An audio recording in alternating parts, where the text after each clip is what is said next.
back to From the Hip. I'm here with Sedaria Means again, and Turner Fair, who's a lecturer, a chemist, and we're talking a little bit more about reading. I'm going to go ahead and let Sedaria Means start it off, and I'm going to step on right out of the way.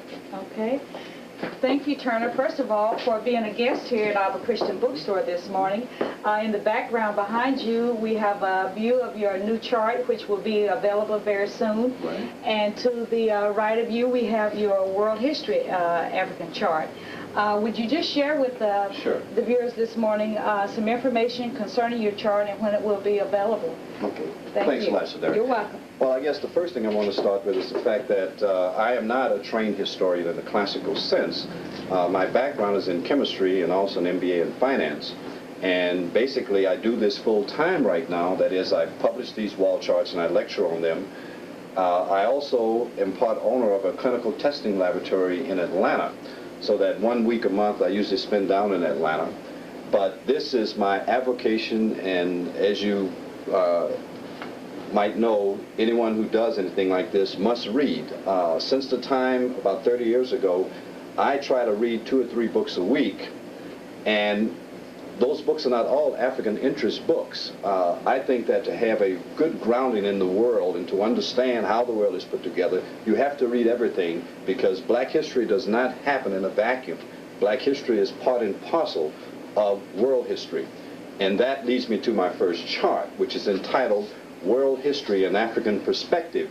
And basically I did this chart to put the history of African people on a world framework, because so many times, particularly when you look at talk shows, people make statements that they really don't, shows that they don't understand history and world history. That is, African people were the first people in the world. In fact, it surprises some people to find out for 150,000 years, if we use DNA Eve as a starting point, and that was 200,000 years ago, for 150,000 years there were no white people. White people in historical terms are fairly recent. They came about after the last ice age about 50,000 years ago.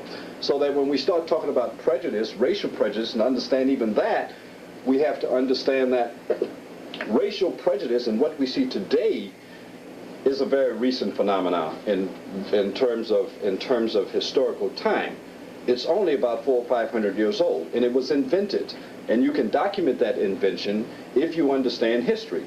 And what I did with this chart, World History, the first one, World History in African Perspective, is to put together 24 different cultures, African culture being one of those cultures, and those are in the green, and then other cultures around the world. And these time arcs have specific things that happen in those cultures during their duration.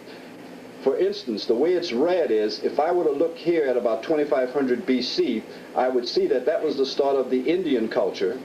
And if I look here again, I see there's a little red arrow with the 1 inside. Well, that means at that point in Indian culture, there was an African influence.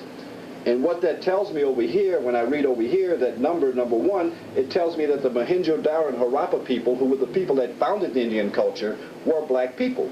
Now, unfortunately, in our school systems, in our colleges, we will say, or they will say in the textbooks, that the Mohenjo-Daro and Harappa were the first peoples in India. But what they don't tell you is that they were, in fact, black people. So this is the point, is to bring to the forefront the influences that black people had, and to take it out of the context of the slavery period.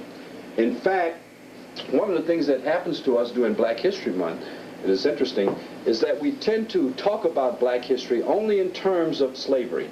And we limit ourselves not only to the slave period, but we also limit ourselves to the United States of America. And that's one of the reasons I did this other chart. This chart is called American History, an African Perspective. And if you see here, it's the same layout, but we're starting at 1200 BC instead of 4000 BC, and we bring in the influence, first of all, of the Olmec. And as you see here, that's an Olmec head. The Olmec were the first people in the Americas, dating back to 1200 BC. From the Olmec culture, which was African, from the Olmec culture flowed all the other cultures of the early Americas, that is the Mayan, the Inca, and the Aztec culture. The Jaguar Godhead cult that was started by the Olmec is still in evidence in the Americas. And another point I want to make, and when I say we limit ourselves to the United States, When I put up these slave statistics, people are a little shocked because we talk about African Americans. Of the 9,560,000 Africans who survived the Middle Passage to come to the Americas, only 4% came to the United States. Only 427,000 landed in the United States proper. The island of Haiti alone got 846,000. So when we talk about African Americans, we have to understand and be aware of the fact that the real African Americans are still today not here in the United States of America. I have a map on here that shows that only the 5 southern states, and that is Louisiana, Mississippi, Alabama, South Carolina, and Georgia, have black populations that exceed 30%. If we look down here in the South America, in the islands, all of the islands have black populations except Bermuda exceeding 30%. And down here in Brazil, in fact, the state of Bahia in Brazil is more than 95% black. And this is where the African Americans, where they really are in terms of numbers, not here in the United States of America. So my purpose for this was to do the charts and also to point out the reference books that we should read. And Cedarium didn't mention this book, which I think by Dr. John Henry Clark is an excellent starting point aside from Miseducation of Negro, and that is African World Revolution, and it puts it because it puts it all together. I reference that on this particular chart. I have 42 reference sources on this one. So my purpose here is to point to where we should start with our reading, and of course to put it all together in the time frame. Thank you.